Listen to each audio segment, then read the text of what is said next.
Let me tell you something that nobody wants to say out loud in polite company, something I've heard whispered in my office more times than I can count, something that sits heavy in the space between what we're taught to expect and what actually happens when the lights go down and the performance anxiety kicks in. The myth of perpetual male readiness is one of the cruelest lies ever sold to modern relationships. And if you've stayed with me this far, if that opening sentence made something tighten in your chest or sparked recognition in your gut, then I need you to do something right now. Subscribe to this channel and down in the comments, tell me honestly.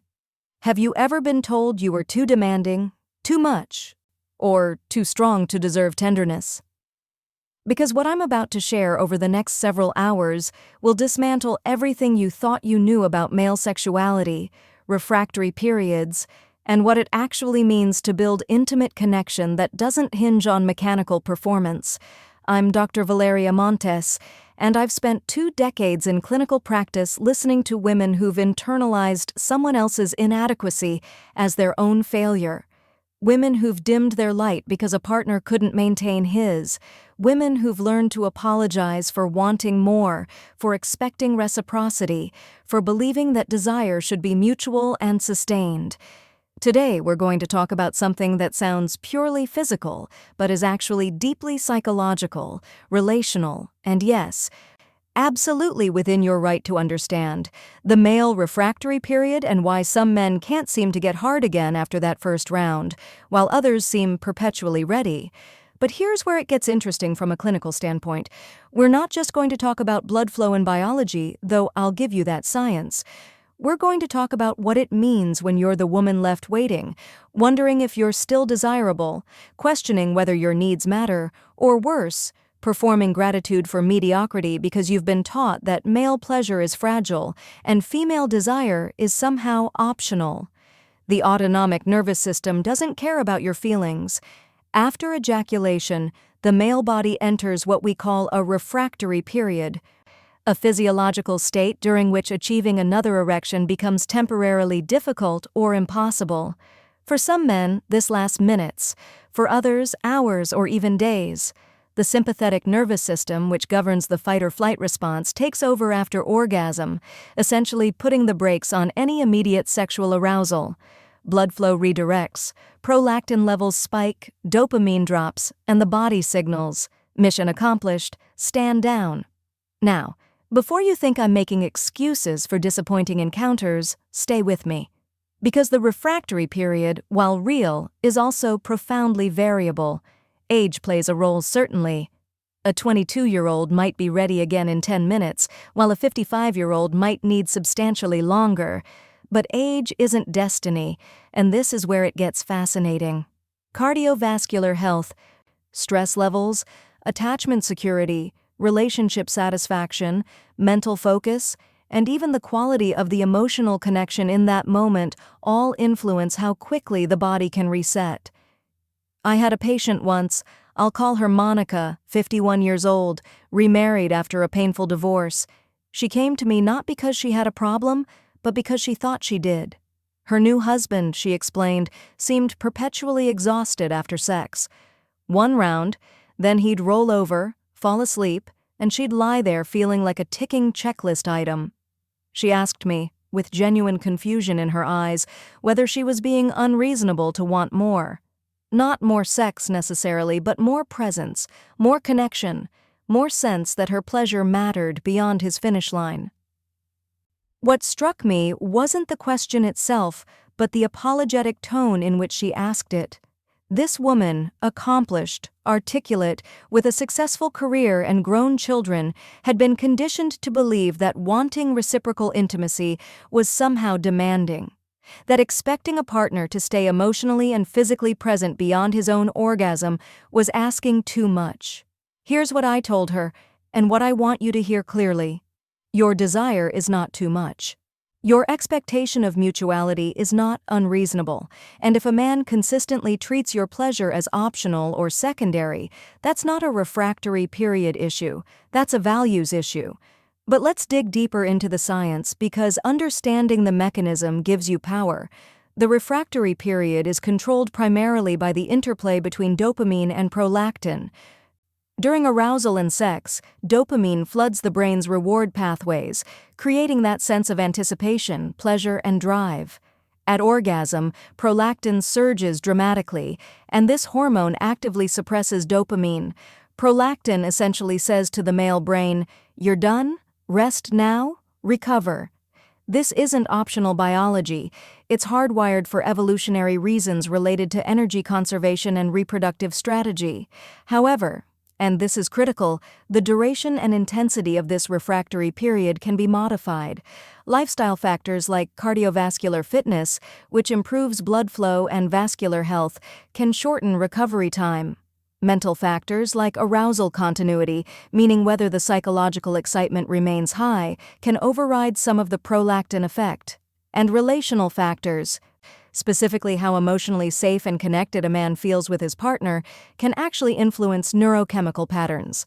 Research in sexual medicine shows that men in secure, satisfying relationships often report shorter refractory periods than men in conflicted or emotionally distant relationships. Why? Because the parasympathetic nervous system, which governs relaxation, arousal, and sexual response, functions best when the person feels safe. Stress, resentment, performance anxiety, or emotional disconnection all activate the sympathetic nervous system, the same system that prolongs the refractory period. Translation: if he can't get hard again quickly, it might not be about age or testosterone. It might be about what's happening emotionally between you two. Now, I want you to think about something for a moment, and I want you to be honest with yourself. Have you ever found yourself managing his ego during sex, performing enthusiasm you didn't fully feel, downplaying your own disappointment to protect his fragile sense of adequacy? If yes, you're not alone, and this pattern has profound neurological consequences for both of you. When a woman consistently suppresses her authentic response, when she fakes satisfaction or minimizes her needs, she's training her own nervous system to disconnect from her body. She's also, inadvertently, training his nervous system to accept minimal effort as sufficient. He doesn't learn what truly arouses you because you've been giving him false feedback. And over time, this creates a sexual dynamic built on performance rather than presence, on completion rather than connection. The tragedy I see in clinical practice isn't that men have refractory periods, it's that so many women have been taught to make themselves smaller, quieter, less demanding to accommodate those periods, rather than expecting their partners to expand their definition of intimacy beyond penetrative performance. Let me tell you about another patient. I'll call her Diane. 62 years old, married 40 years, came to me for what she described as a sudden loss of interest in sex. As we talked, it became clear her interest hadn't disappeared. Her patience had. Her husband had developed erectile difficulties, not unusual for his age and medical history, but instead of adapting, instead of exploring other forms of pleasure, he'd simply stopped initiating. Stopped being curious about her body, stopped asking what she wanted. She said something I'll never forget. "I don't need him hard. I need him present." That statement contains more sexual wisdom than most marriage manuals. Because here's another uncomfortable truth. Many men, particularly men socialized in certain generations, have equated their masculinity, their worth, their entire sexual identity with erectile function. When that function becomes less reliable, rather than expanding their repertoire, rather than becoming more creative, attentive, or curious, they shut down entirely. And the women in their lives, they often internalize this shutdown as personal rejection. They wonder if they're still attractive. They stop initiating to avoid the awkwardness. They start believing the problem is them when the actual problem is a failure of imagination and communication. So let's talk practical neuroscience. If you're with a man who struggles with quick recovery, or if you're simply curious about optimizing sexual connection, here's what actually matters. Cardiovascular health is foundational. Erections are vascular events. Blood must flow efficiently into penile tissue and be trapped there temporarily. Anything that damages blood vessels, atherosclerosis, diabetes, hypertension, smoking, damages erectile function. If he's not taking care of his heart, he's not taking care of his capacity for sexual responsiveness. This isn't optional. Exercise, particularly aerobic exercise, improves endothelial function and blood flow throughout the body, including to sexual organs. Mental arousal continuity matters enormously. The brain is the most important sexual organ. And if psychological excitement drops after his orgasm, if he mentally checks out, the refractory period extends. But if arousal remains high, if the erotic context continues, if he stays engaged with your pleasure, his recovery can be dramatically faster. This is why men who remain attentive to their partners after their own orgasm, who continue touching, kissing, engaging, often report being able to achieve another erection much sooner than men who immediately disengage. Attachment security influences neurochemistry. Men who feel emotionally connected to their partners, who experience sex as intimate communion rather than isolated physical release, produce different hormonal profiles during and after sex. Oxytocin, often called the bonding hormone, is released during orgasm in both men and women. In secure relationships, oxytocin enhances feelings of closeness and can actually mitigate some of the post-orgasmic drop in arousal by maintaining emotional engagement even as physical arousal temporarily wanes. Stress management is non-negotiable. Chronic stress elevates cortisol, which suppresses testosterone and interferes with sexual desire and function. Stress also keeps the sympathetic nervous system activated, which is directly antagonistic to sexual arousal. A man living in a state of chronic work stress, financial anxiety, or relationship tension will have longer, more pronounced refractory periods than a man living with effective stress management practices. Now here's where I want to challenge something culturally ingrained. We've been taught to think about sex as a linear event: arousal, penetration, male orgasm, end. This script is so deeply embedded that many couples never question it, even when it consistently leaves one person unsatisfied. But sex doesn't have to follow that script. In fact, some of the most satisfying sexual encounters I've heard described in my practice involved no penetration at all, or involved penetration as one element among many, rather than the singular goal. If you're waiting for him to get hard again after round one, you're accepting a framework in which your pleasure is perpetually secondary to his mechanical function. What if, instead, you established a different framework? One in which both people's pleasure is prioritized from the beginning, one in which multiple types of stimulation are explored, one in which his erection is welcomed when present, but not required for your satisfaction. I want to pause here and address something directly. Some of you are thinking, but Dr. Montes, I want penetration. I enjoy it. I'm not satisfied with just manual or oral stimulation. I hear you, and that's absolutely valid. Your preferences matter. But here's the distinction I want you to make. Wanting penetration is different from accepting that your only sexual option is waiting hopefully for his second wind. If quick recovery is genuinely important to both of you, if you both want multiple rounds of penetrative sex, then both of you should be invested in making that physiologically possible. That means he needs to be actively working on the factors within his control: cardiovascular fitness, stress management, maintaining psychological arousal, staying present rather than checking out after his orgasm. But if he's not willing to do that work, if he's content with the one-and-done pattern while you're left wanting more, then the conversation shifts from physiology to priorities. And that's a conversation many women avoid because they've been taught that questioning a man's sexual effort is somehow emasculating. Let me be exceptionally clear. Expecting reciprocity, effort, and attentiveness is not emasculating. It's the baseline requirement for adult intimacy. I had another patient, I'll call her Ruth, 57, in a relationship with a man 5 years younger. She described him as generally attentive and loving but utterly clueless about female anatomy and pleasure. He'd finish, she wouldn't, and he'd seem genuinely confused when she expressed frustration. She'd tried hinting, suggesting, even explicitly instructing, but he seemed resistant to learning, as if her complexity was an inconvenience. What became clear as we talked was that this wasn't about refractory periods or recovery time. This was about a man who'd been socialized to believe that his orgasm was the natural conclusion of sex, that female pleasure was mysterious and optional, and that asking for guidance was somehow an admission of inadequacy. His ego couldn't handle being a student of her body. Ruth eventually left that relationship, not because of the sex alone, but because the sexual dynamic reflected a broader pattern. Her needs were perpetually negotiable, his were assumed. And that pattern, once you see it clearly, becomes intolerable. This brings me to an important clinical observation about power dynamics in heterosexual relationships.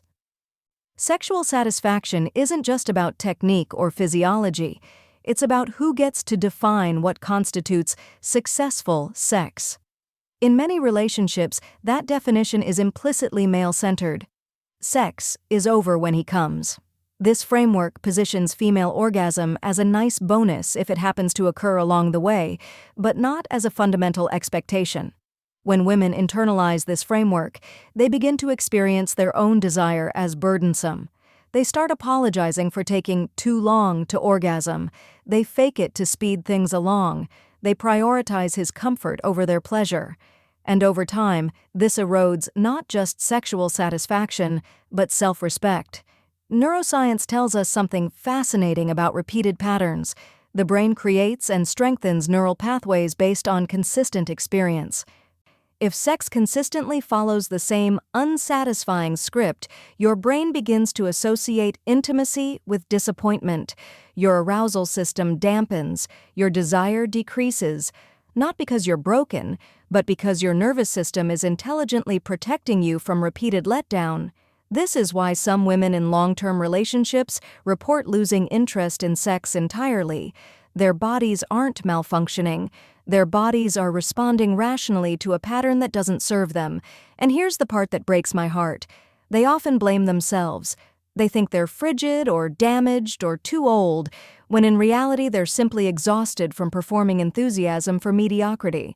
So let's talk about what actual mutuality looks like, what it means to build sexual connection that doesn't hinge on his recovery speed. First, expand the definition of sex. Sex is not synonymous with penetration. Sex is any consensual, intimate activity that generates pleasure and connection.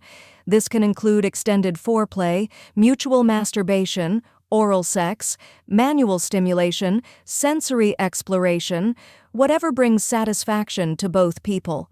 When penetration becomes one option among many rather than the sole objective, the pressure on erectile function diminishes dramatically, and ironically, erectile function often improves when it's not carrying the weight of being the only acceptable sexual expression. Second, prioritize her orgasm first. I know this sounds radical to some, but hear me out. If the pattern has been that he finishes and then sex ends, try reversing it. Make sure she reaches orgasm first, through whatever method works for her, before penetration begins. This accomplishes several things. It ensures her pleasure isn't optional or forgotten. It removes the time pressure she might feel to hurry toward his finish line, and interestingly, it often enhances his arousal to witness and participate in her pleasure, which can actually improve his erectile function. Third, stay engaged after his orgasm. If he wants to be able to get hard again quickly, the worst thing he can do is disconnect. Rolling over and falling asleep sends a clear neurochemical message. I'm done. My interest has ended. But if he continues touching, kissing, talking, staying present with her body and her pleasure, he maintains psychological arousal, which can significantly shorten his refractory period. His recovery becomes a side effect of his continued attention to her rather than a solitary physiological waiting game. Fourth, address the underlying relational dynamics. If there's resentment, if there's poor communication, if there's emotional distance, sex will suffer regardless of vascular health or hormone levels. The parasympathetic nervous system, which governs sexual response, requires a sense of safety and connection. Conflict and disconnection activate the sympathetic nervous system, which inhibits arousal. You cannot fix sexual problems without addressing relational problems. I want to share something from my own clinical experience that might resonate. I've noticed a pattern among the couples who report the most satisfying sex lives, regardless of age. It's not that the men have superhuman recovery periods or that the women have lowered expectations. It's that they've cultivated genuine curiosity about each other's pleasure. They ask questions, they experiment, they give feedback. They've created an erotic environment in which both people's desire matters equally. These couples don't treat sex as a performance to be evaluated. They treat it as an ongoing conversation, a shared exploration, a space where vulnerability is safe and pleasure is mutual. And in that context, refractory periods become largely irrelevant because sexual satisfaction isn't contingent on constant erection. Now, I want to address the supplements, techniques, and quick-fix solutions that often get marketed for this issue because I know some of you are wondering about them. Medications like sildenafil, commonly known as Viagra, or tadalafil, Cialis, work by increasing blood flow to the penis. They can be effective for men with erectile dysfunction, but they don't eliminate the refractory period. They can make achieving a second erection easier once the refractory period has passed, but they don't override the neurochemical cascade that happens after orgasm. These medications are tools, not magic solutions, and they work best when combined with psychological arousal and emotional connection. Supplements marketed for sexual enhancement, things like L-arginine, ginseng, mecha root, have mixed scientific support. Some men report subjective improvement, possibly through placebo effect or minor vascular benefits, but none of them override the fundamental physiology of the refractory period. If cardiovascular health is poor, if stress is high, if the relationship is troubled, no supplement will create sustainable change. Behavioral techniques like the squeeze technique or stop-start method are designed to help men delay orgasm, which is a different issue than shortening the refractory period. These techniques can help extend the first round, potentially increasing the woman's likelihood of orgasm before he finishes, but they don't address recovery time afterward. What does address recovery time? The factors I've already mentioned: cardiovascular fitness, stress management, maintaining psychological arousal through continued engagement, and emotional connection. These aren't quick fixes. They require sustained effort and mutual investment, but they actually work, unlike most of the products being sold to anxious men on the internet. Here's something else worth considering. Sometimes the obsession with quick recovery is itself a symptom of a deeper issue.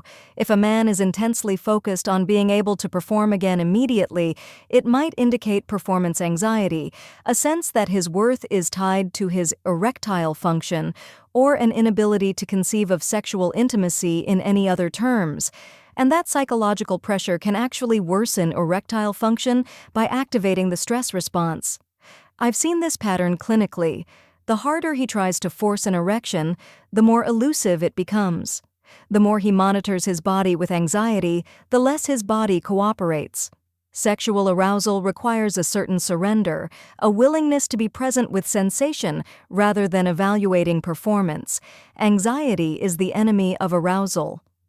For the women experiencing this with partners, the question becomes, how much of your sexual satisfaction are you willing to sacrifice to protect his ego? How long will you pretend that his effort is sufficient when it isn't? How many more encounters will you endure where your pleasure is an afterthought? These are hard questions, and I'm not suggesting the answers are simple. Relationships are complex, and sexual dynamics are entangled with history, communication patterns, emotional attachment, and practical considerations.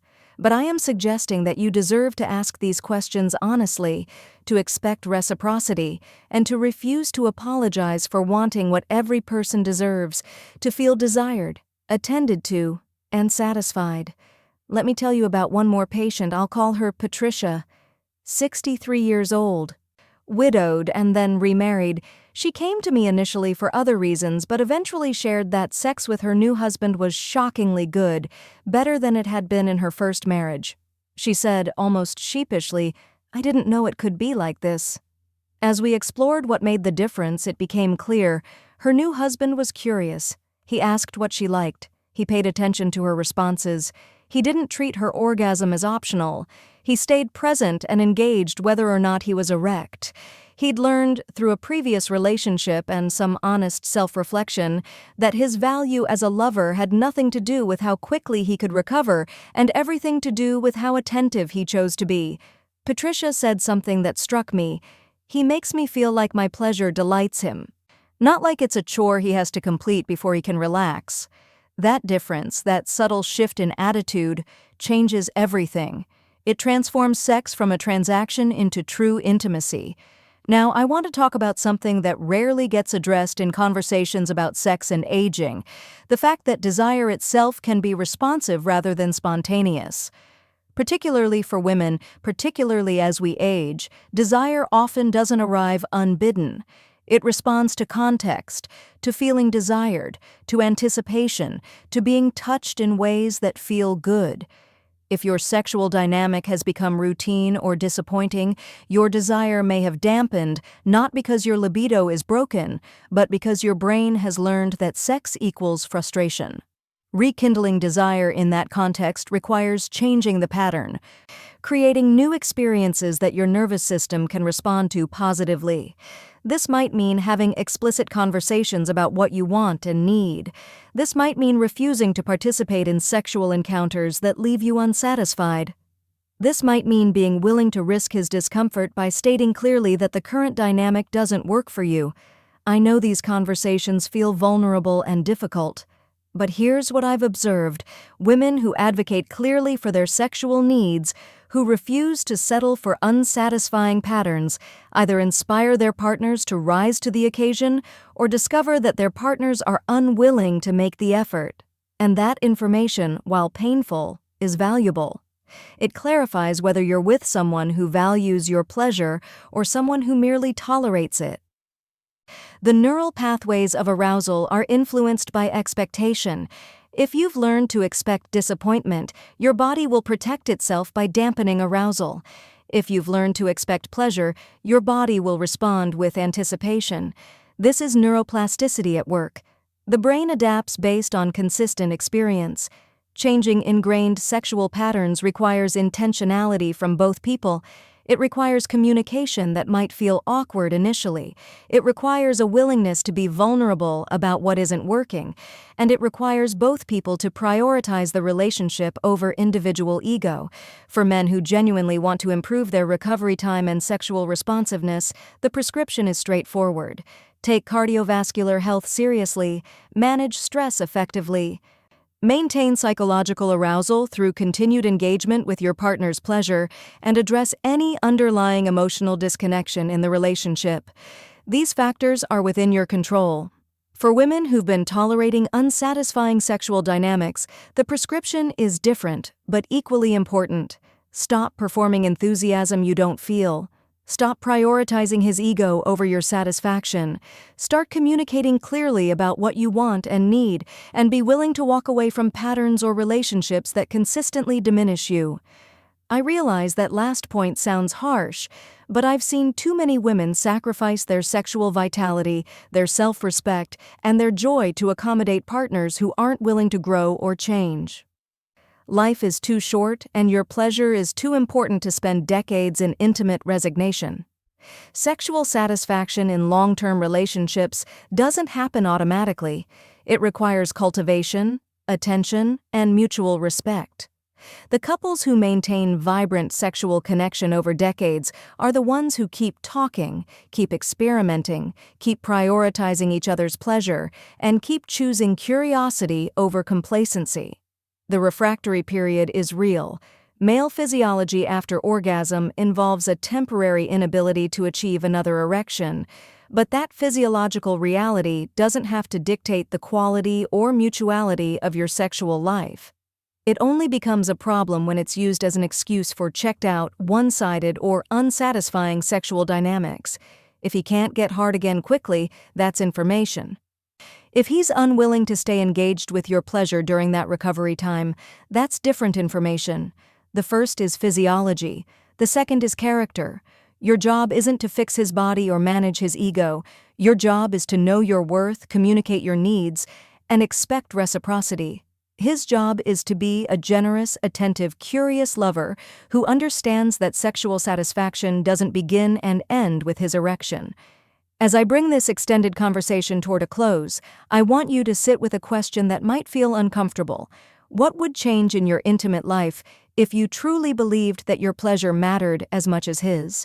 Not in theory, not as a nice idea, but as a fundamental expectation that you refused to compromise? For some of you, the answer might be nothing would need to change because you're already in a relationship characterized by genuine mutuality. If that's you, cherish it and continue cultivating it. But for others, the answer might be everything would change. The patterns you've tolerated would become intolerable. The conversations you've avoided would become necessary. The standards you've lowered would rise again. Change is uncomfortable, especially in long-established relationships, but discomfort is not the same as harm.